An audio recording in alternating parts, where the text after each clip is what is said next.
मजहब की खूबसूरती का आप अंदाजा इस बात से लगाइए कि जो नॉन मुस्लिम्स कंट्री है वहाँ पर मस्जिद बनाना अच्छी बात है, लेकिन जो मुस्लिम्स कंट्री है वहाँ पर अगर आपने मंदिर बना दिया, चर्च बना दिया तो इसका विरोध हो जाएगा। आपके मुसलमान होने पर शक किया जाएगा, आपको कहा जाएगा कि आप जो हुक्मरान हैं आप मुसलमान नहीं हैं, आप इस्लाम को मानने वाले नहीं है। अब ये बात मैं क्यों कह रहा हूँ, आपको याद होगा अभी कुछ समय पहले आबू धाबी में एक मंदिर बना था, उस मंदिर के विरोध में एक से एक लोग सामने आए हैं और क्या कुछ कह रहे हैं आप खुद सुनिए। दुनिया हैरान है कि अबू धाबी में मंदिर कैसे बन गया और इस सारे अरब हुकूमतों हुक्काम को क्या हो रहा है।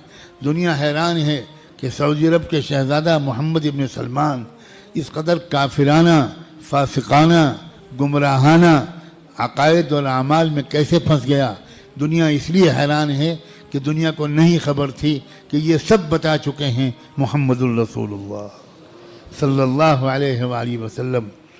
याद रखना भारत के मुसलमानों, हम मोहम्मद इब्न सलमान पर ईमान नहीं लाए हैं, हम मोहम्मद इब्न अब्दुल्लाह सल्लल्लाहु अलैहि वसल्लम पर ईमान लाए। हमारा किसी हुकूमत से कोई ताल्लुक़ नहीं। ए सऊदी हुकूमत के गुमराह बादशाहों, ए दुबई और अबू धाबी के गुमराह हुक्मरानों, हमारा तुमसे कोई ताल्लुक़ नहीं। हमारा ताल्लुक़ मोहम्मद मुस्तफ़ा अहमद मुश्तबा। इनके हिसाब से आबू धाबी दुबई में जो मंदिर बना है वो इस्लाम के खिलाफ है, वो मुसलमान होने के खिलाफ है। लेकिन अगर किसी नॉन मुस्लिम्स कंट्री में मस्जिदें बनती हैं और अगर उसको कोई रोक दे तो वो नबी की शान में गुस्ताखी हो जाता है, उसके लिए फिर विरोध होते हैं, वहाँ पर सिंपत्ति बटोरी जाती है, वहाँ पर अपना अल्पसंख्यक वाला कार्ड खेला जाता है, विक्टिम कार्ड खेले जाते हैं, तरह तरह की चीजें होती है और दुनिया भर के तिरपन देश एकजुट हो जाते हैं और फिर कहते हैं कि यहाँ पर मुसलमान सुरक्षित नहीं है। लेकिन कहीं मुस्लिम्स कंट्री में अगर कहीं गुरुद्वारा बन जाए, कोई चर्च बन जाए, कोई मंदिर बन जाए तो उस चीज का भरसक विरोध होता है। इसका उदाहरण आपके सामने है।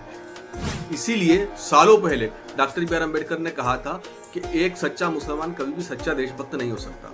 जी हाँ, ये डॉक्टर बी आर अम्बेडकर के वर्ड थे। उन्होंने ये कहा था कि एक सच्चा मुसलमान कभी भी सच्चा देशभक्त नहीं होता और जो सच्चा देशभक्त होगा वो कभी भी सच्चा मुसलमान नहीं होगा। और इसीलिए डॉक्टर बी आर अम्बेडकर ने कई प्रस्तावना आए थे उनके पास कि आप इस्लाम कबूल कर लीजिए, लेकिन उन्होंने इस्लाम कबूल नहीं करा और उनके ये वर्ड थे इस्लाम के लिए।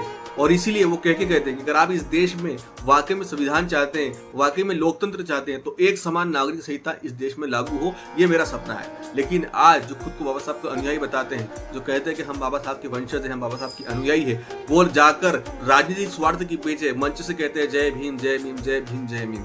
आप देखिए किस तरीके से बांग्लादेश में दलित हिंदुओं के साथ अत्याचार हो रहा है, उनकी बहन बेटियों को घर से निकाला जा रहा है, उनके साथ बलात्कार हो रहे हैं, लेकिन इस देश का एक भी तथाकथित दलित नेता कुछ आवाज तक नहीं उठा रहा है। इस देश का बहुत बड़ा दलित चेहरा चंद्रशेखर रावण इस पर चुप है और इसी चुप्पी की वजह से कई दलित एक्टिविटीज, कई दलित नेता जो छोटे छोटे स्तर पर दलितों के हितों में काम करते हैं वो निकलकर सामने आए हैं। चाहे वो सूरज कुमार बोध हो या और कोई दलित एक्टिविटीज हो, वो खुलेआम कह रहे हैं कि देखिए इस देश में ऐसे दलित नेता हैं जो दलितों के अत्याचार के ऊपर आवाज तक नहीं उठाते हैं। क्यों? क्योंकि कहीं ना कहीं उनकी मजबूरी है, उनका जो एजेंडा है जय भीम मिला वो बिगड़ता हुआ उनको नजर आएगा अगर वो बांग्लादेश हिंदुओं के लिए आवाज उठाएंगे। तो ये एक बहुत बड़ी कायरता है हमारे देश में दलित नेताओं की, या जो खुद को बाबा साहब का अनुयायी बताते हैं उनकी। क्योंकि बाबा साहब ने तो सालों पहले कह दिया था कि एक सच्चा मुसलमान कभी भी सच्चा देशभक्त नहीं हो सकता।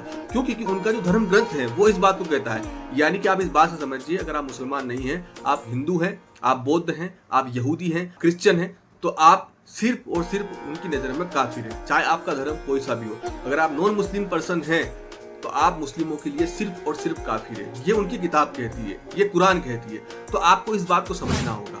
जो लोग दिन रात जय भीम कर रहे हैं ना, आज सिर्फ आपके साथ इसलिए ये गठबंधन है क्योंकि अभी उनकी शक्तियां कम है। जिस दिन वो अल्पसंख्यक से बहुसंख्यक हुए, जिस दिन उनकी शक्तियां निम्न से ज्यादा हुई, वो आपके साथ भी वही अत्याचार करेंगे जो बांग्लादेश में हिंदुओं के साथ किया जा रहा है, जो पाकिस्तान में दलित हिंदुओं के साथ किया था, या जो और अन्य जगहों पर होता है। तो आप इस बात से समझिए, आप कोई अलग से नहीं है, आप भी काफिर ही हैं।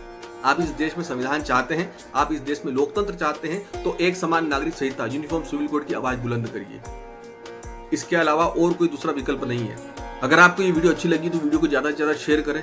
मिलते हैं नेक्स्ट वीडियो में।